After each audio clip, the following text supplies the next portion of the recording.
Ready.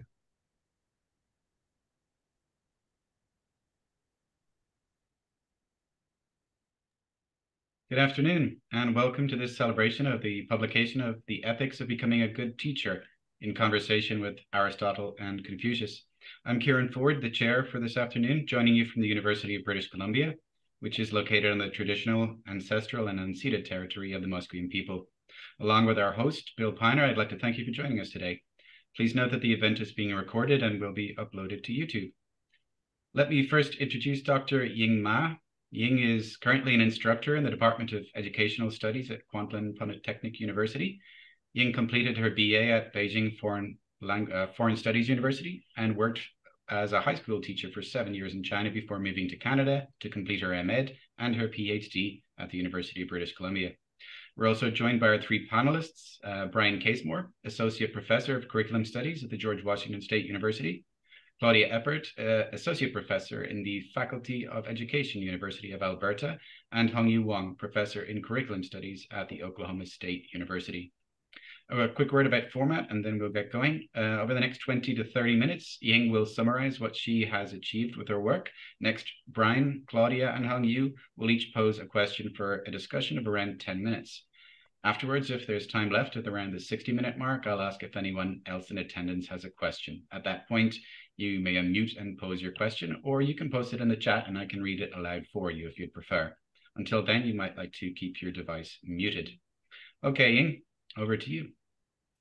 Thank you very much, Kieran. I would like to share my screen first. You can see my screen, all right? Yeah. Yes. Yeah, that's wonderful. So before I start, I hope to acknowledge that I'm speaking from the traditional and unceded territories of the Coast Salish peoples.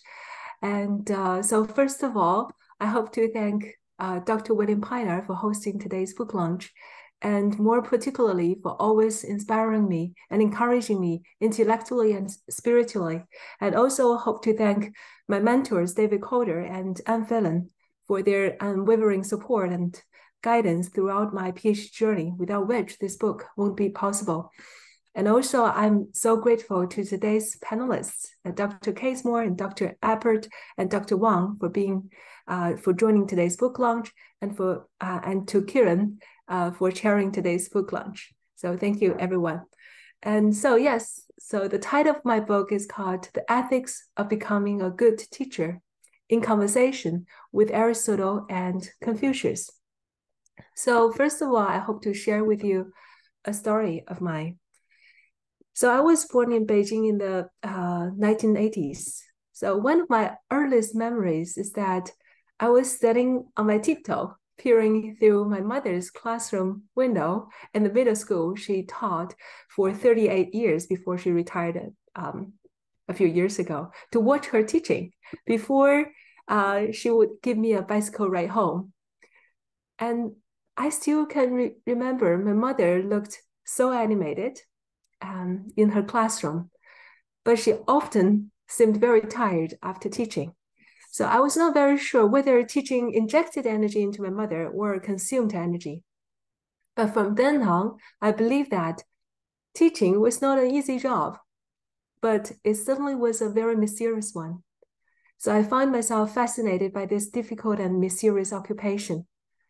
And my curiosity about the profession led me to following my mother and becoming a teacher myself many years later. So, So to prepare my students for, as a high school teacher in Beijing, China, so Gaokao is such an important exam. So as a dedicated teacher, I was I have to say I was successful teacher, and I won different awards and got prizes for my teaching. And, I was pretty satisfied for the first few years. But however, gradually, I found my success failed to provide me satisfaction as I began to detect my own vanity in my awards. So as you can see in the picture, so the students always bury their heads behind piles and piles of exercise books, And occasionally they may raise up their head, and you can only see the tiredness and, you know, the confusion in their eyes. So I felt more and more like a commander who trained her students for the battlefield of Gaokao. So where some would trump, but many would fail. So I felt very dull and flat and painful in exercising this kind of leadership. I seemed to lose the fascination about teaching as I peeked into the back door window of my mother's classroom. So my confusion about teaching and my passion at the same time to learn more about teaching encouraged me to ask questions. I believe they encouraged me to ask different questions than the question I used to ask myself. So rather than being preoccupied with how to become a successful teacher, with the words, with helping my students to get good marks, so I hope to ask different questions, maybe better questions, to go beyond the schooling system, which the languages are predominantly managerial and instrumental. So I'm curious to learn what counts as a good teacher instead of a successful teacher within the system. So I find a lot of the language is missing for me because I could only find the managerial and instrumental languages. So I hope to recover the ethical ground of teaching, drawing on renewed languages. So that's how I find these two thinkers, and one from the West and another from the East, could help me because they offer me a different languages for me to think, because we tend to reproduce the norms unknowingly with certain discourses, with certain languages. So I hope to bring in ethical languages to help me understand the goodness in teaching. So Aristotelian and Confucian wisdom traditions, they help me to reclaim the ethical foundation in teaching. So for Aristotle and Confucius, so I believe they share a few things which make them, maybe they're not really compatible, but they are comparable, because both Aristotle and Confucius lived in a period of social conflict, and both focused on understanding how human lives could be brought into some kind of balance for ultimate human flourishing. So to search for the glimmering lights in human nature and to embrace, cultivate, and combine them. So Confucianism and Aristotelian tradition share parallel concerns for cultivating human virtues. And they are very they share ideas about how to live good and worthwhile lives in conjunction with others, and the means as guiding principle of all human virtues. So I hope to emphasize here is that because virtue ethics, the choice of virtue ethics as a framework allows me to use their ethical languages to understand better about the ethical aspects of teaching. But I use the virtue ethics loosely and broadly, because I find that virtue ethics is should not merely focusing on individuals, because I use virtue ethics, which implies a general approach to ethics that shares an interest in human virtues in order to promote a good life. And so I believe they are more like a communal conception of good, which I hope to explore in my writing. So rather than focusing on individual virtues, so I hope that we can understand the virtues in relationships in the book. So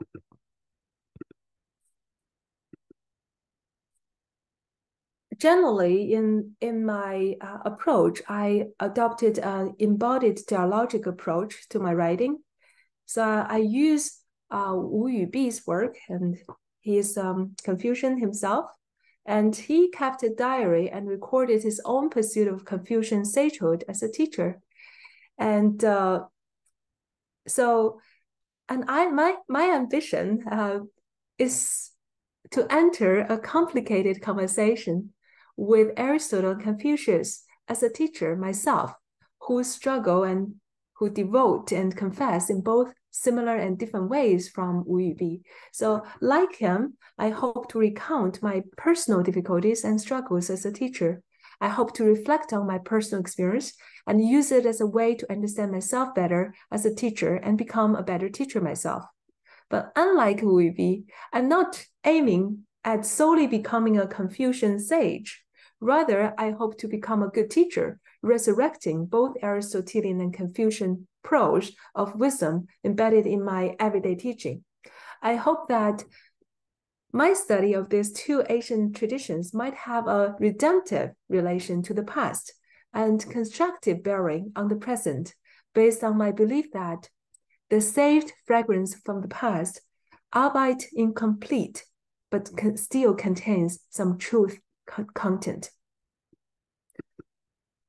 So I hope to emphasize the significance of stories in my quest. So I see my exploration as not entirely conceptual or philosophical, but it involves my own little stories in the lived moments.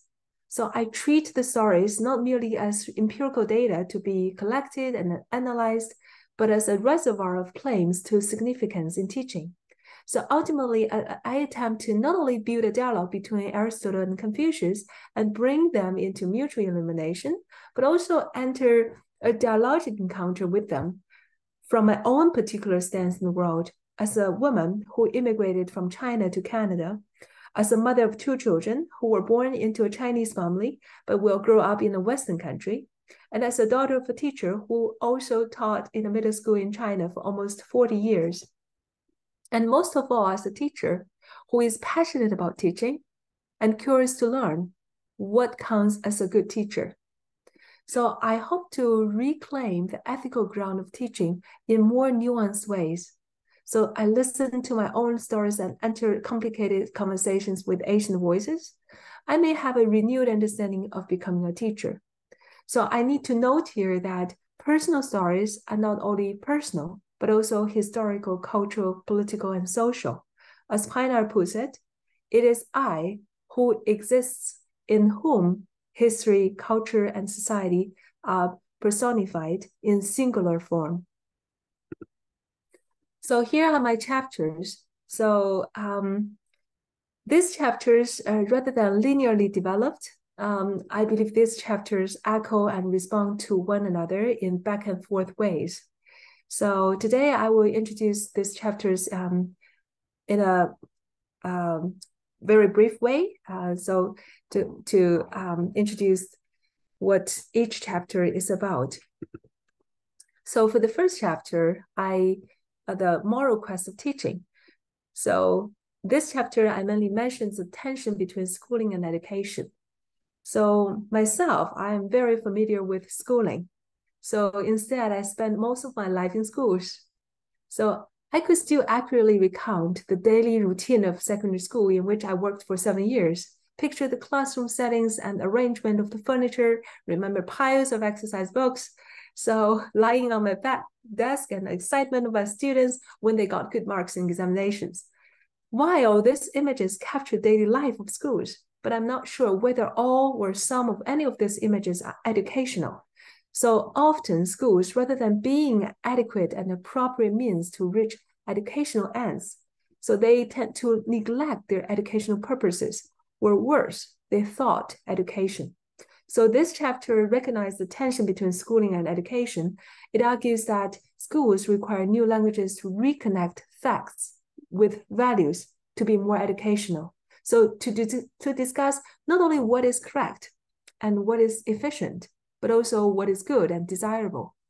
To be connected about not only how to achieve goals, but also think about what purposes are worthwhile to pursue. To consider not only instrumental knowledge, but also what might make us more fully human. So in chapter 2, so why do we educate? So this may be a very, very big question, but it's seldom asked in today's schools.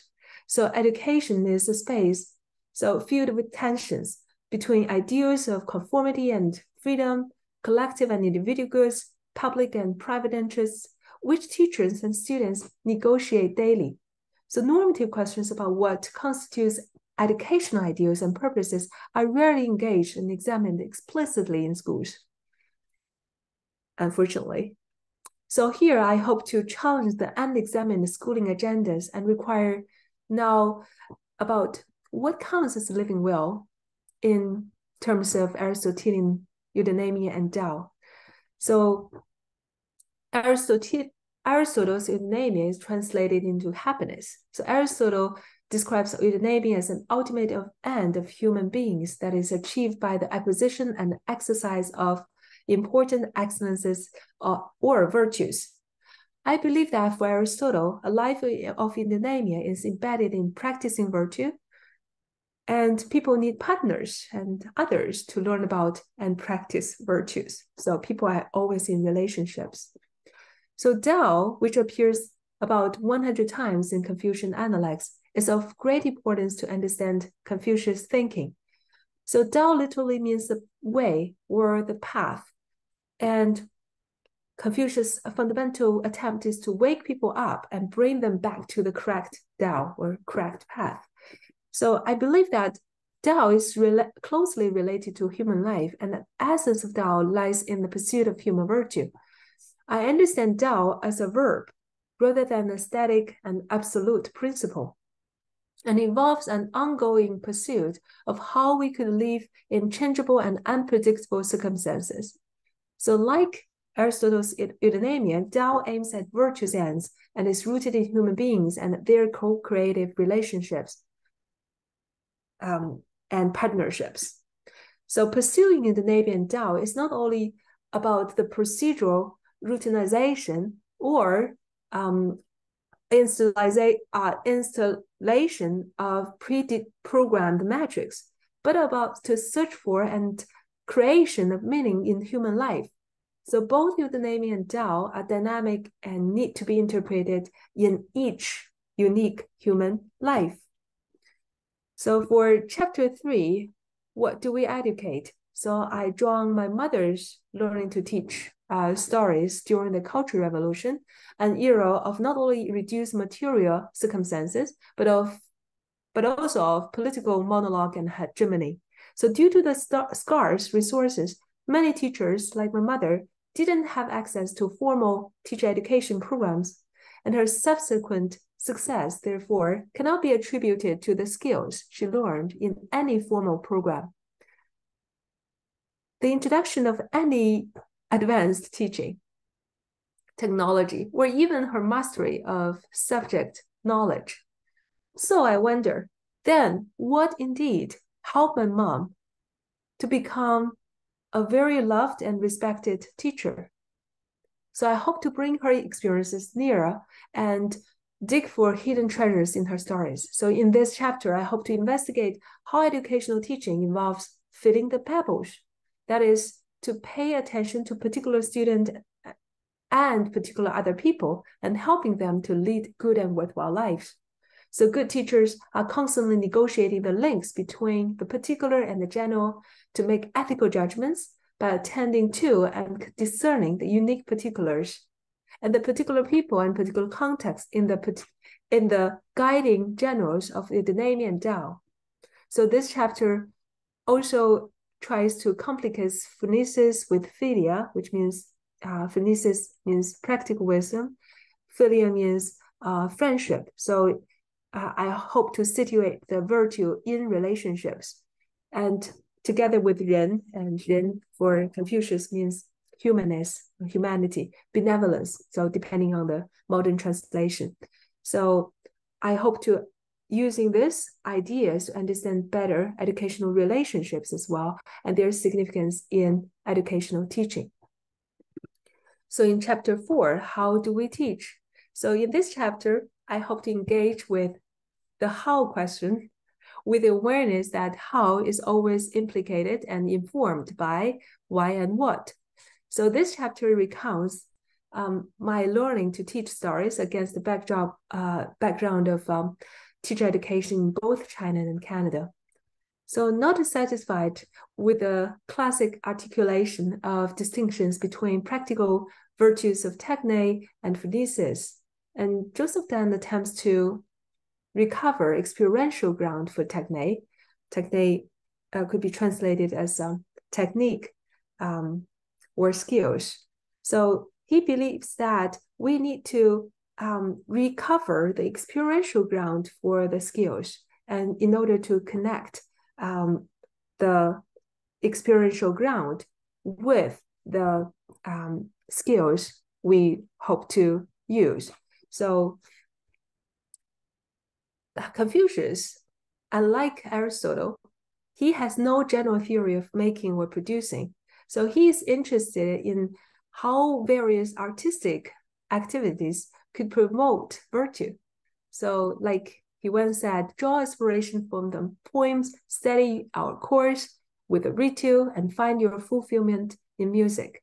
So despite Confucius' emphasis on virtue cultivation through 六艺 or 6 arts, the master doesn't consider learning 六艺 as implanting virtue templates into people. So for Confucius, 六艺 are artistic endeavors, bearing characteristics of imagination and creativity.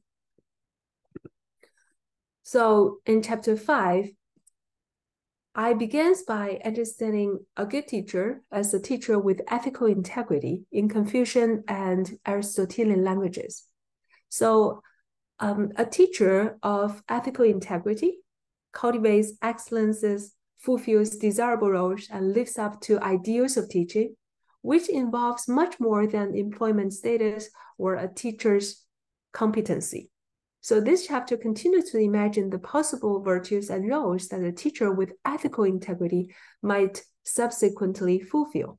So as a teacher guide to a life of eudaimonia and Tao, or like a teacher friend, embodying and expressing phronesis, philia, and ren, or teacher artist with phonetic technique and the mastery of 六艺. So, but towards the end of the chapter, so inspired by Caputo's notion of metaphonesis and my own lived experiences, I started to question the possibility of accomplishing ethical integrity as a finished end. So it seems to me that becoming a teacher, becoming a good teacher, a teacher with ethical integrity, is an endless process that involves negotiating among multiple schemata and finding a middle ground in a dialogic encounter with particular others. So in chapter 6, I continue to wonder about teaching and what counts as a good teacher in the pandemic, in the post-pandemic situations. So I wonder what Aristotle and Confucius might say about post-pandemic teaching. So in this era of technologization and datafication of education. So though they may never thought of today's world of technology, but their insights can definitely shed light on becoming a good teacher in the post-pandemic era. Aristotle and Confucius may inspire us to reimagine and reinvent our daily teaching practices in more ethical and humanistic ways. So there are 3 suggestions I believe they may offer: teaching dialogically, teaching inquiringly, and teaching laterally could be valuable advice they might offer. So teaching dialogically could open teachers to genuine encounters with others. And teaching inquiringly focuses on particular situations and cultivating virtues by asking questions. And teaching leisurely may contribute to emancipating our minds and spirits beyond the new liberal confines. So these insights are not merely theoretical, but I believe they are of pedagogical significance as well. So in the last, I hope to say here, there, and somewhere in between and beyond. So we become a teacher, hopefully a good teacher, through everyday teaching. So rather than concluding the previous chapters, the last chapter extends them with a snapshot of my teaching experiences in the pandemic and post-pandemic situations. So which gestures a sense of unfinishedness of my exploration. So teaching should not be merely about imparting knowledge or imparting knowledge, but more about creating a dialogic, inquisitive, and leisurely space for teachers and students to grow intellectually, emotionally, and spiritually. So one's heart is blessed with life and wonder in such a nourishing, open pedagogic space. So indeed, the ethics of becoming a good teacher may never have a conclusion. Rather, it is a never-ending ethical quest for what counts as a good teacher, why we teach what we teach, and how we become better teachers in our daily encounters with others. So I humbly realize that I may never exhaust Aristotelian and Confucian teachings, but as a concerned teacher, I only have a glimpse of their wisdom.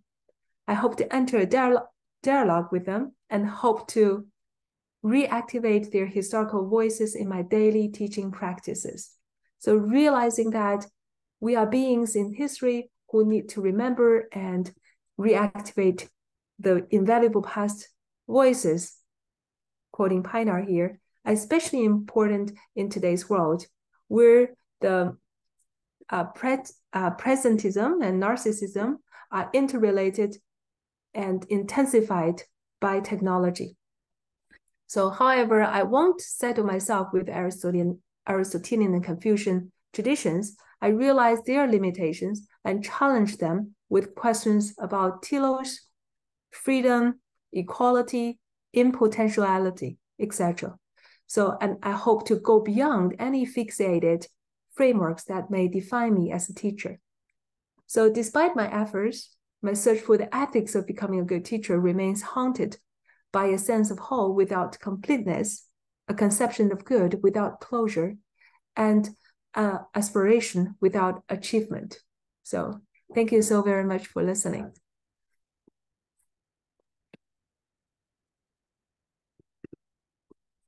Thank you, Ying, for that wonderful overview of your work. Let's get going with questions. Dr. Casemore, would you like to get us started, please? Absolutely. Thank you so much, Ying, for the wonderful introduction to your work here and for the invitation to participate in the conversation. Thank you, Bill, as well, for that invitation. It's great to be in conversation with you, Claudia, and Hongyu as well.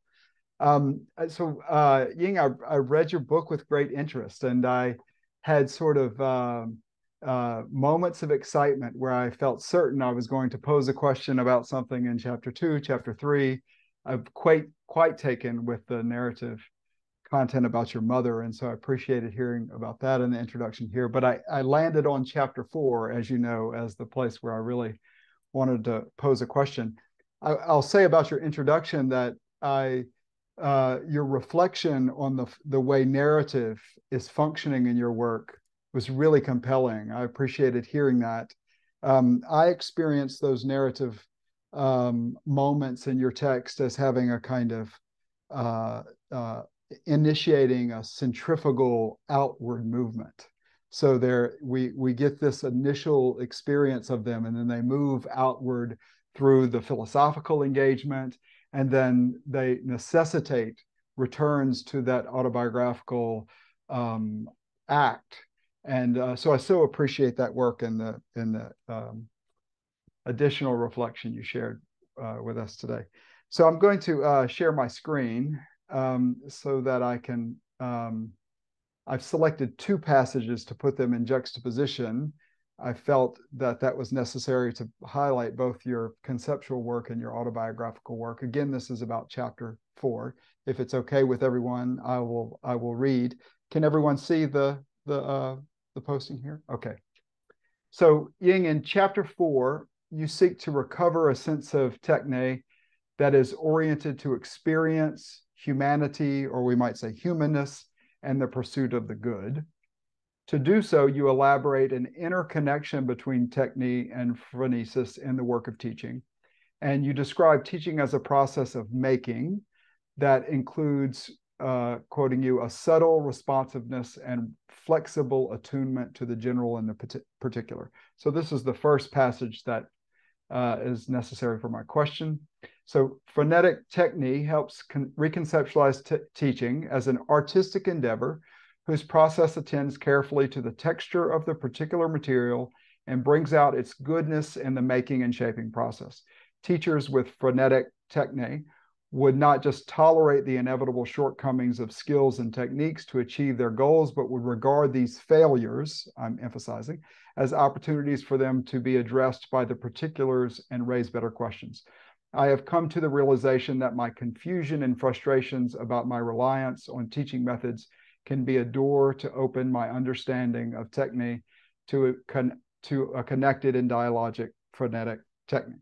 So the failures here you describe insofar as they initiate or potentially initiate phonetic technique, which you later associate with the Confucian concept of Liu Yi, are moments and acts of distancing from the techno-rationalism that infuses the National Basic Teaching Skills Contest in your narrative, your middle school teaching situation in Beijing, and the field of education more broadly.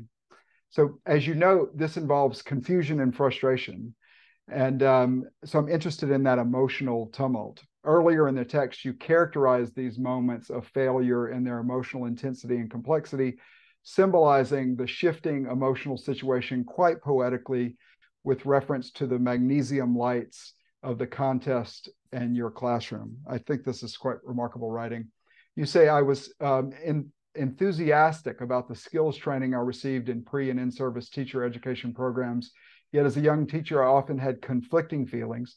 On the one hand, I was tempted by the glorious trophy and shining magnesium lights to master the tricks. The first prize made me more confident in my teaching skills and competency. On the other hand, I found the magnesium lights very dim in my classroom. My perfect lesson plans didn't regularly work as anticipated, and my enhanced teaching techniques and skills could not be applied to all situations or help all of my students. Something seemed missing from the teaching skills and competency competition to explain why I felt confused, worried, and uncertain. On so many occasions in the classroom, there were many moments when the glory of the gold trophy faded and the magnesium lights flickered, shedding a ghostly light on my teaching. That's a powerful, to me, symbolic phrase there at the end about the emotional intensity and complexity of this experience of realizing one's place in the techno-rational system and also what's obscured as the good in your teaching because of it. So the question, the vision of teaching you describe and advocate, conceptualized via phonetic technique and Liu Yi, and then also later through Dewey and Agamben at the end of the chapter, involves the unsettling and movement of the teacher's subjectivity. So that's demonstrated here by the emotional tumult that accompanies the teachers, that is, you're becoming aware of techno-rational institutional demands and becoming more flexibly attuned to your teaching situation, your students. And what I was wondering is if you can share with us something more about the nature of this unsettling and movement of the teacher's subjectivity in the process of orienting to teaching through phonetic technique and Liu Yi. Thank you so very much, Dr. Casemore. I really appreciate your question and your comments. And your question makes me to think more, actually, beyond the text itself. So I'm very grateful. And so, first of all, I hope to say in that chapter, why I use phonetic technique and 6 R's in the first place, because in the chapter, I really hope to deal with the how-to question, because as a teachers, I know, and especially, new young teacher, we really try to know how to do it, how to teach. And you better teach me 1, 2, 3 steps, then I can teach. So, but I really try to disturb this techno-rationality, as you phrase it, and the managerial instrumental approaches to teaching. Because the how-to is always needs to be complicated with why we do it and what we do is worthwhile. So it always needs to be complicated with ethical languages. So that's why I bring in phonetic technique and also 6 R's, because this actually technique is about skills and 6 R's is something like artistic endeavors we can learn as well, but they are not only about how-tos. So they kind of complicate how-tos by saying phonetic technique, for example, technique is more about acting upon the world by producing and making something, but phonesis is more about acting in the world with others. And so it's more about acting rather than making. So combining the two, we know that in terms of technique, in terms of the steps, how-tos we try to learn, actually, they are not only how-tos, there are a lot of considerations we need to consider. So this is what phonetic technique help us to kind of using Joseph Dan's work is going back to the background of teaching. So the rough ground of teaching. So the roughness actually provide us a lot of texture for us to learn about teaching more in that particular moment. For example, I just want to give an example. If I had a sleeping student who's kind of fall asleep in my class, so before I may think, okay, maybe my class is not engaging enough. I need to make it fancier and more engaging and create more activities to engage my students so that he won't sleep anymore in my class. Or like saying, oh, how could I prevent the students to sleep? So a lot of technical strategies may be cooking in as a teacher. But if I use a phonetic technique, I may be dwelling in that particular moment more and asking myself why the students fall asleep. And maybe he's really tired because schools demands too much physically and mentally. And maybe he has something, at home, he suffers something and he needs that sleep. He needs that nap. So maybe I will ask different set of questions for myself in order to be more attuned to that particular person who takes a nap in my class, and more attuned to that particular moment. Maybe it's a very, rainy day. People tend to fall asleep. So what I mean is to more attune to that moment and in that rough ground of teaching. And 6 R's for Confucius, I do believe Confucius bring in a lot of creativity and imagination and in that 6 R's. So it's not only about learning about ritual, for example, how to perform ritual, but more about what do you feel and what is your embodied experience in practicing those rituals. And so this is not only a like learning about process, but more like a undergoing process. It's undergoing aesthetic moments and in those lived moments. So I do believe that Confucius kind of highlight the creativity and imagination in terms of the 6 R's as well. So I believe that these two concepts could help us to really complicate the how-to discourse in today's stage. And I really like your phrasing about like the unsettling and movement of subjectivity. So I kind of ponder on this for some time because subjectivity actually, I didn't focus on that concept in the book, but it's kind of interweaving, like kind of an interweaving theme throughout the book because I hope to have my own subjective presence in the book. So the subjectivity is always there in the book. And also I really think the subjective presence and the subjectivity could be a way for us to counter the technologization and datafication or the technical oriented approach to education because we are the humans who teach. They are the humans who are in our classroom. So we are always in a human-to-human interaction. So we are present to our students subjectively, and which might mean that we present like ourselves wholeheartedly. It's so different than really teaching one subject in like imparting the knowledge to them, but the way we look at them, having the eye contact, the way we speak, and the body movement and everything is like we holistically present ourselves with them, together with them. So I think it could be a very organic resources or very important way for us to counter the technique approach to teaching. Mm-hmm. So about the unsettling and movement. So I believe I do have that a lot in the writing when I describe like confusion, vulnerability, and uncertainty. So I think it's throughout the book until the end of the book, because until the end of the book, I didn't find myself a final answer.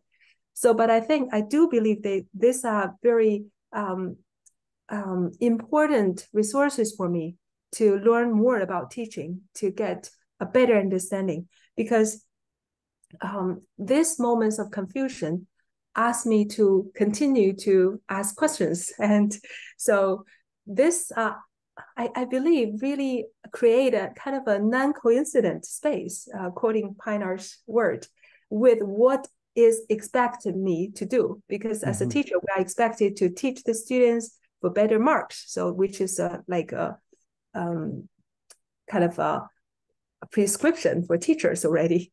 But the confusion, the tiredness even, could help us to distance ourselves from what is prescribed and trying to really being in that liminal space a little bit longer, and maybe we can find something different, some different understandings, so that our subjectivity is always being constructed and reconstructed in those liminal space with ourselves and with others.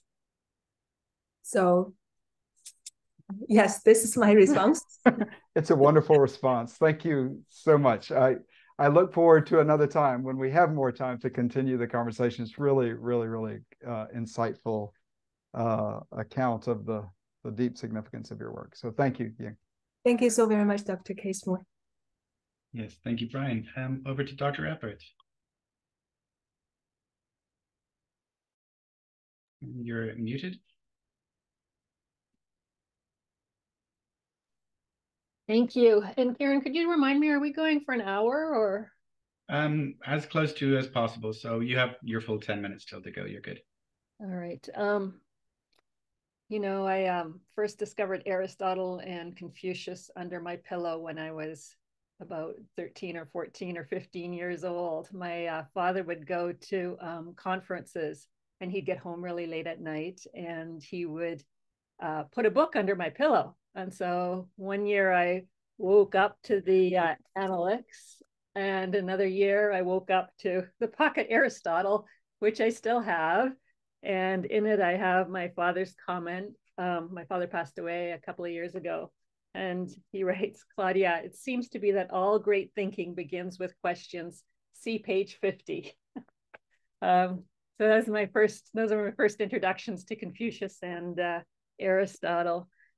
So thank you for the opportunity to read your book, Ying, and thank you for the opportunity to participate in this conversation, Bill and Ying. It really brought back those memories, and it also gave me a chance to reacquaint myself with Confucius a little bit, and with Aristotle, and begin to think more about the kinds of things that you are saying in your book in terms of the value of virtue ethics and character ethics. One of the things that connected with me in terms of your kind of intercultural discussion is what Ram Adarmal speaks about in his book, in Intercultural Philosophy, where he says, quote, today we cannot carry on as if the ancient classical Occidental mode of history were still valid. It must be stated that Greek historical thought is closer to the Asian than the Christian European.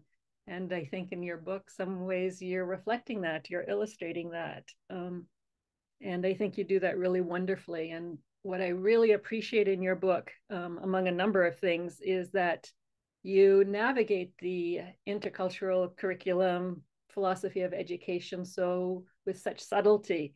So I really like, for example, that at the outset of your book on page 16, you say that you're cautious about, quote, placing the Confucian tradition under the umbrella of virtue ethics, a concept that originated in Western scholarship.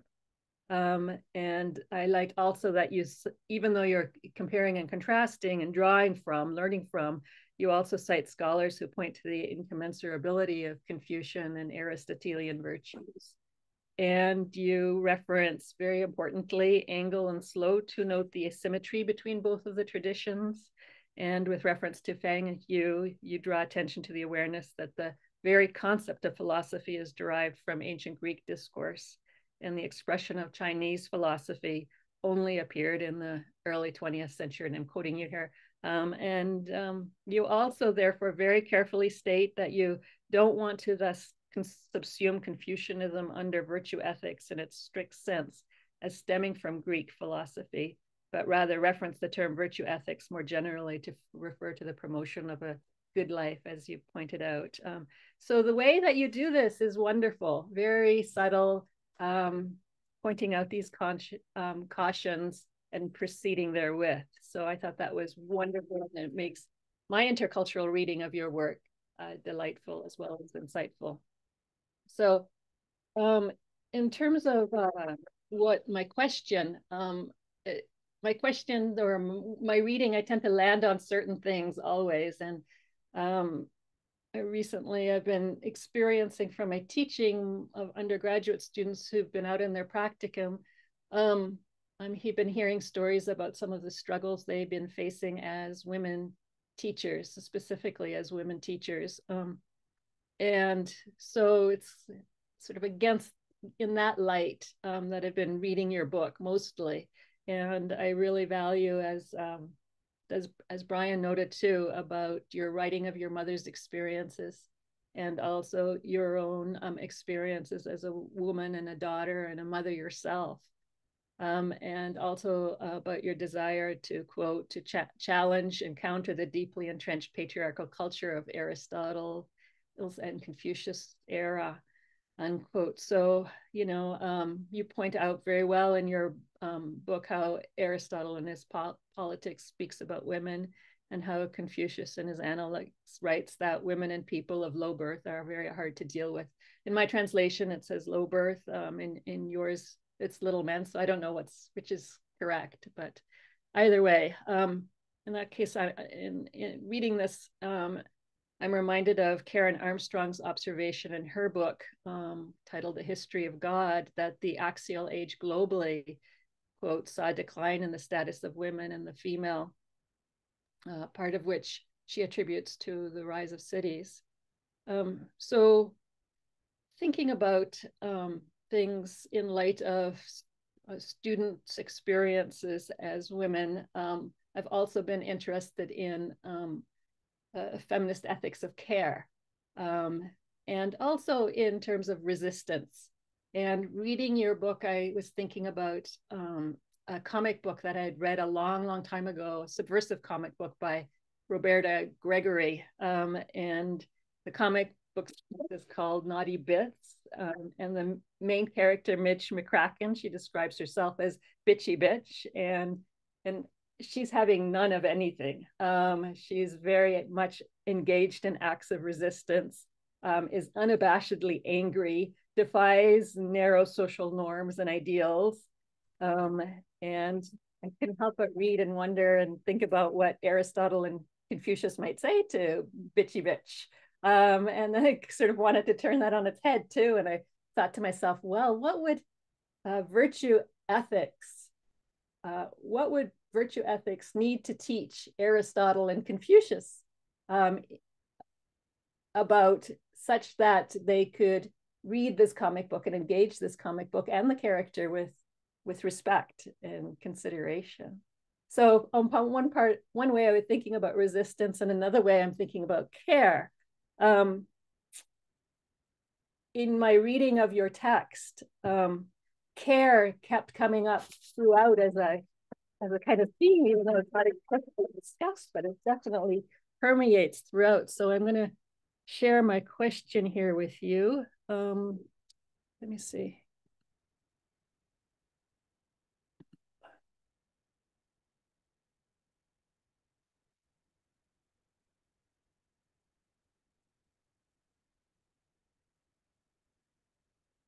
Can you see it? Yep, coming up now. You've got it there? Yes, we do. Okay, it's okay. Okay, it's coming up very differently for me. So reading your wonderful book, it seems that an underlying, rich, resonating, and threading theme throughout is care. This is apparent both in your stories of your lived experiences and also in your theorizing. So, for example, you state that your mother was carefully preparing for each class on page 58. Discussing the Confucian notion of Ren, you write that, quote, educational relationships involve love and care toward other human beings. You also connect to Nell Nodding's care ethics, observing that Ren's love, like Nodding's notion of care, is rooted in and manifests in human relationships. In consequence, the relationships that aim to be educational are anchored in Ren. And about 20 pages later, you observe that for Mencius, compassionate feeling is at the core of Ren. And a couple of further pages on, you discuss how with the National Teaching Skills Test, what a teacher really values and cares about is pushed into a corner and neglected in the process. Moreover, with regard to Aristotle's conceptualization of friendship, you importantly write, quote, the teacher friend with compassion puts a jacket over the shoulders of a student friend who fell asleep during her class. The teacher friend with caring and compassion starts a drawing club for a student friend to bring a smile to her face. And also, I thought this was really a key quote that stood out for me. Very critically at one point in your book, you could, in some ways, also challenge care. You mentioned that Mr. Zhao showed his compassion toward his student and supported her, your mother, in an implicit way. However, these actions were not enough to bring radical social change.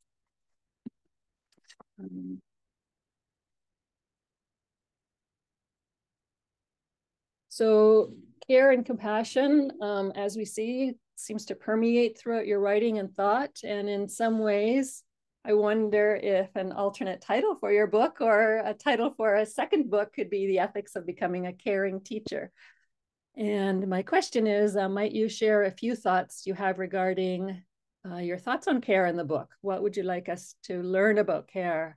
And just to elaborate a little bit, some of my wonderings are, and I'm working, as I've told you, Ying, before, I'm working on a care with some colleagues. I'm working on a care writing project. So care is predominant in my mind these days. So I'm curious, you know, if any, Confucius, how do Confucius and Aristotle deepen and complicate common North American understandings of care? Where do they differ? What are your thoughts and lived experiences regarding the complicated relationship between care ethics and virtue ethics, and between care ethics and societal educational change? I was also really delighted and struck by your reference to Melville's short story, Bartleby the Scrivener, which I read decades ago and has always been a favorite story of mine, where you take up discussion of the potentiality and impotentiality of art, which was also a favorite part of your book for me. And in the context of Bartleby, I'm thinking these days of his comment in the context of societal and educational suffering in our contemporary times. Care. What if Bartleby, along with others as they do, exclaim, I prefer not to? Thank you. Thank you so very much, Dr. Eppert, for your wonderful questions. So a lot of things to ponder on. And I love the way that you kind of find the care and compassion like penetrating different places in the book. And so I really hope to speak more about the care with you in future as well. So, and today I hope to respond to some of your questions. And so first of all, you mentioned about the care and what is care for Aristotle and Confucius and my understanding of care. So for me, I think I just want to start with a story of mine, and I still remember that when my son was very small, like my older son was in grade 1, I went to the morning reading time with him every Wednesday at his school, and in the broadcast there will be like weekly learning about certain virtues, and sometimes will be care and sometimes will be courage, and they learn about different virtues and different week. So care, and in that moment for my son, I believe is something they need to learn about, and then he has the care. But for for Confucius and Aristotle, I believe that might not be that simple. You do not learn about care, and so that you're becoming a caring person or a caring teacher. So I believe they, especially Confucius, care is embedded in a lot of his virtues. So he actually having this conversation in different places. For example, I would like to highlight 3 points. The first point is, I believe for Confucius, care is relational. That's how it speaks to Narodin's ethic of care as well. And so, for example, 人 is as a very important virtue for Confucius, and literally means 2 people. And actually, when Confucius explained what is 人, he said 人, people with 人 is to love others. So there's always a relational emphasis of care. And another thing is, Confucius believed that I don't think Confucius will agree what my son's school is doing about saying care is what, and then you get it, because he kind of approached different virtues very concretely. So he always managed to concretizing the virtues or concretizing the abstract and situating the abstract ideas in concrete dialogues, in concrete stories. So this is another thing. And thirdly, I hope to say that care is manifested itself in different virtues. So care for Confucius is not one segregated virtue, but care is interrelated with different virtues, such as 孝, filial piety, such as 礼, rituals, such as 仁 and humanist. So care is always present there. So this, I believe, could be Confucius' understanding of care. And for Aristotle, I don't think Aristotle discusses about care as much as Confucius, but he indeed mentions about philia, which is kind of in a relationship about the friendship. And there is a mutuality in that friendship as well. So for Aristotle, I believe the care about others in the friendship is also mutual relationships. So that's why I hope to complicate Aristotle's phronesis with philia and trying to make the virtue situated in relationships as well. So this is my general understanding of care from these 2 philosophers. And another question you mentioned about the care ethics and virtue ethics, and maybe another book's title is a caring teacher. So I hope I could have the privilege to write that sometime. But in this book, I think, although I use the virtue ethics as you said, I use it loosely. So the loosely in the sense that it's not only about virtue in itself, segregated virtues, one by one, we learn about these virtues, but also I kind of already kind of interweave the care ethics in this virtue ethics. Maybe it's just somewhere in between, because especially with Confucius' emphasis on care, the caring relational care, and the concrete care, and care as not segregated from other virtues. So I think it's already in that virtue ethics. It's already kind of loosen the virtue ethics through care. So that is something I grapple with, and maybe implicitly. And as you said, care is more like when you talk about care ethics, neo-Nordics ethics is always associated with feminist approaches, and versus this Aristotelian and Confucian traditions, which could be situated in the patriarchal traditions. So there's always a subtlety. And when I use the pronouns in the world, in my book, so I always use she to refer to a teacher. So trying to disturb a little bit the male-oriented approach with the care and with the relational approach as well. And in terms of the care and social change, so when you mentioned about the whether care and can contribute to possible social and educational change, so I do believe it is possible, and I think neo-Nordics works actually grapple with the tension between care and justice. And when she kind of mentioned about the care-informed justice, and so I think that is another way we understand care. We understand social justice in terms of the care. So we will pay more attention to human relationships. We will pay more attention to human interconnections and encouraging dialogues and embracing differences. So I believe that will be very helpful for us to kind of having a distance witness of this market logic that in our society, which works in our society and within the neoliberal regime, but having the care ethics where the care to have the renewed understanding of the society. So in the interest of time, I would just come to the last question about Bartleby. So Agamben's impotentiality, I like the work as well myself.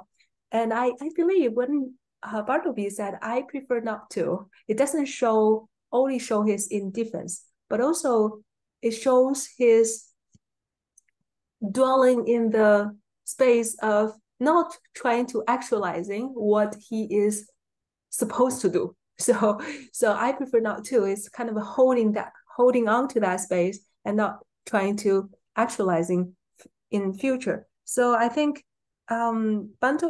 Bartleby's reply, so I prefer not to. So I prefer not to finish the work I'm supposed to do, but I prefer not to is not only like in that space not to do the work, but also it shows he preferred to do something else. So but not yet, not known yet. So I think that is an interesting space that people can dwell in.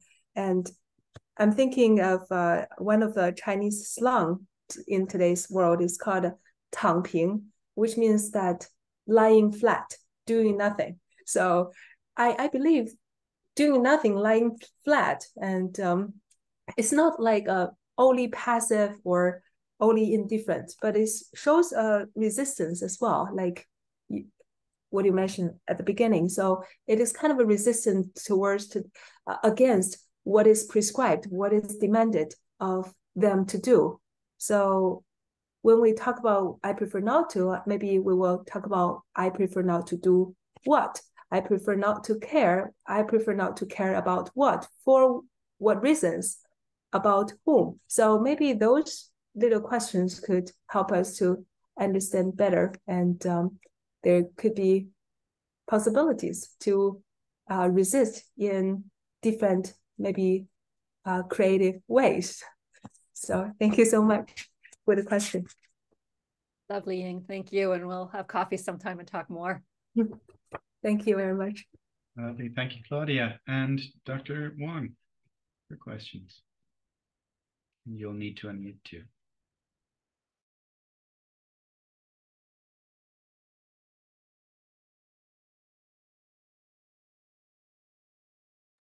I think it's about time. So I'll be really brief. The one thing that I echo with Brian and Claudia on the appreciation of the cross-cultural nature of the inquiry. and also the richness and complexity of the book. One thing I do want to mention is that I think your project of reclaiming ethical grounds of teaching is very timely and very important because we are in a time of multitude of crises. And at least in the US context, STEM becomes a one-sided emphasis in college and at school, pushing away lots of other things related to humanity. And this one-sided emphasis also repeats the very things that, that STEM has brought us to this difficult situation. And so it combines with the instrumental approach to education. So it's both in content and in process. It's all geared towards that orientation, and in combination of commercialization, in combination on the reliance of military force to deal with all kinds of issues and conflicts at the expense of really terminating humanity. So I think at a time of like this, emphasizing on the ethics is extremely important. So I appreciate that. And my question is actually pretty brief.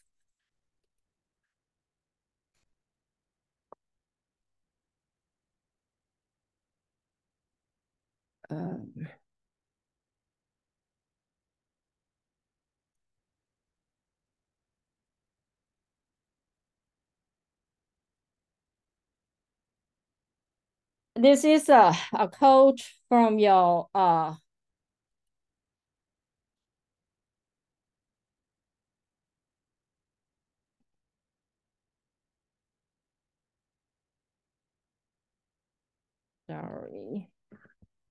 from your book, and it's essential to what you have been arguing throughout the book. I'll just read it very quickly. I do not pay as much attention to defining particular virtues and a way to foster them in individual people as virtue ethics usually demands. Instead, I follow a more communal conception of the good and adopt the Confucian notion of the self that is more relational than individualistic. I contend that people's virtues are being constantly negotiated, reconsidered, and redefined in a diverse society in relationships with other people. And I see this as an overarching central thread of your book, and in the sense of perceiving virtue and ethics in a relational way. And I think one of the things that I see the difference between ethics and morality is I approach ethics as a relational orientation, where morality may have transcendental, pursuit. And the ethics is also, includes the ethical relationship with the self. And that's a part of Foucault's arguments, and that ethical relationship with the self is the foundation for ethical relationships with the others. So I appreciate the important focus of your book.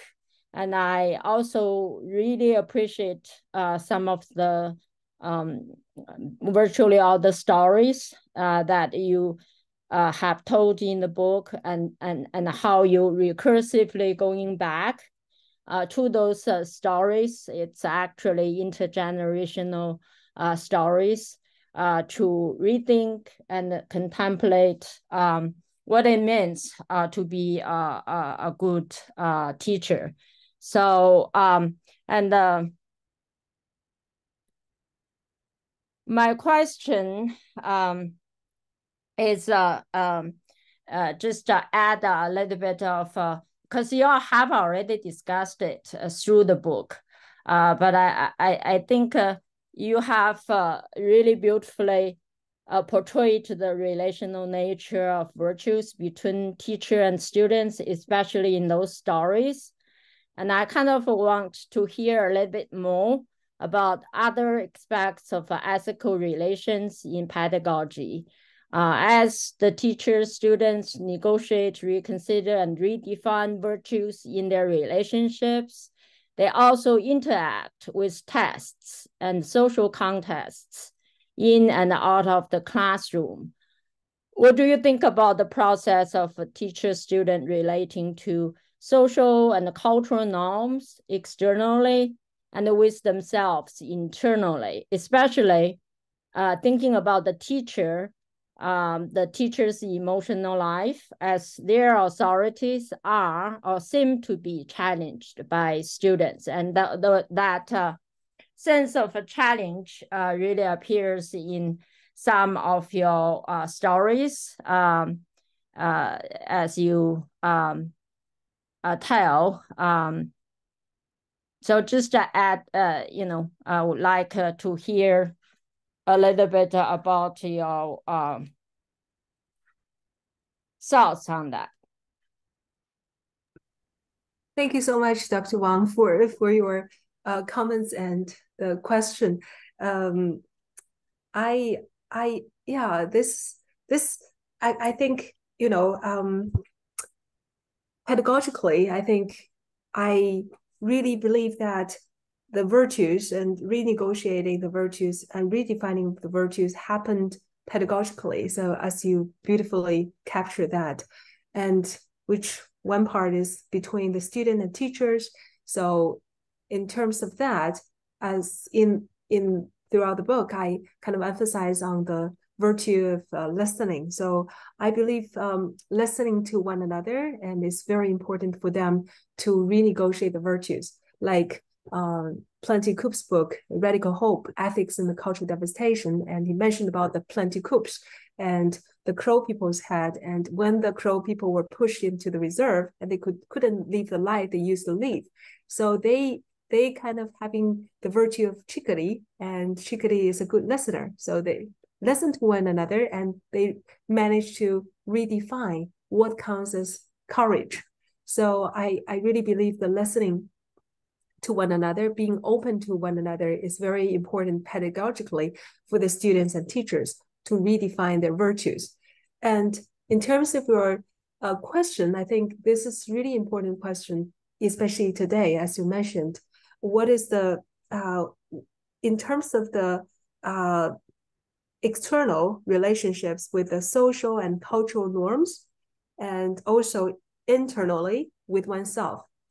So for me, I think the social and cultural norms are everywhere.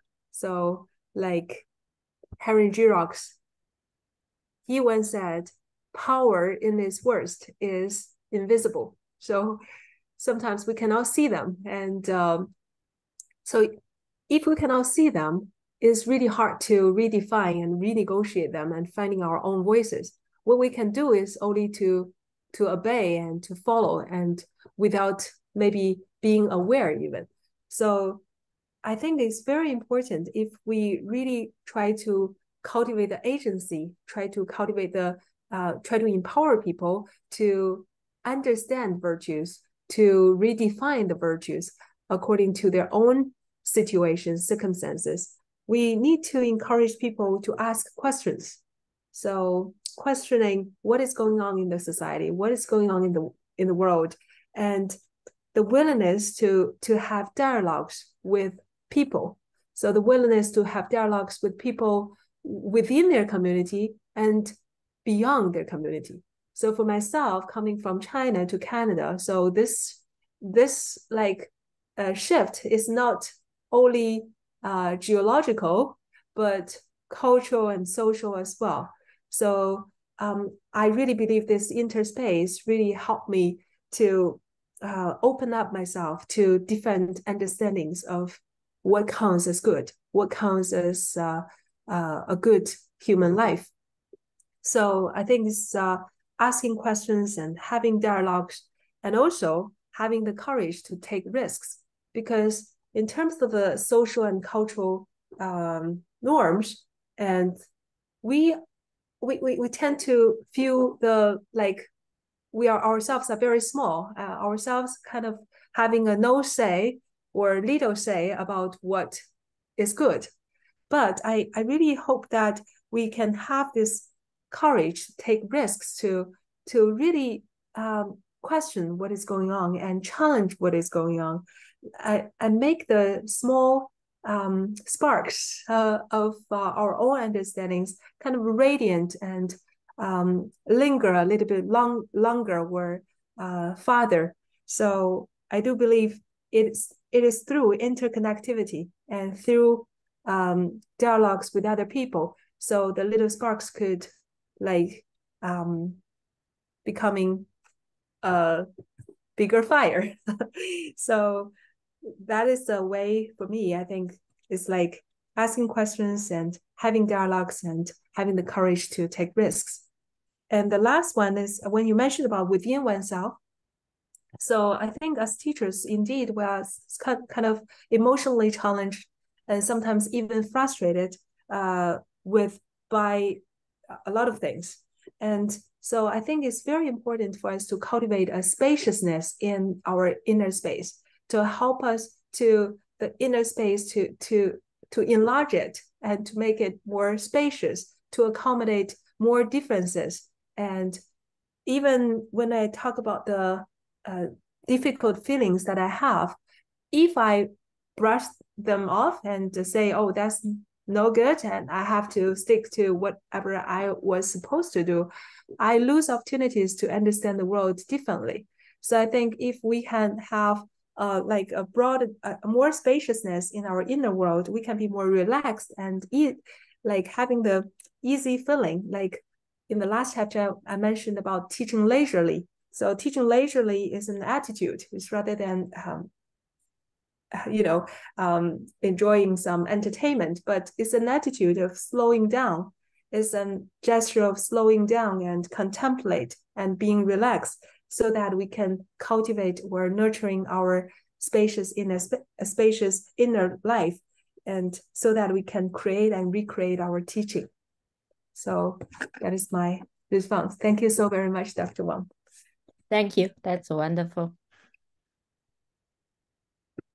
All right. Thank you, Ying, for introducing your work in such an engaging way and for sharing more of your story with us. Thank you to the panel for helping us explore some of the many thought-provoking themes and avenues for exploration in the book. And thank you also to our guests for joining us today. And we hope to see you next time. I've dropped some links in the chat for you to follow to Ying's book, to the recording that will be posted on YouTube, and to the Curriculum Studies in Canada website. Thanks again. All the best. Thank you very much, everyone. Bye-bye. Bye-bye.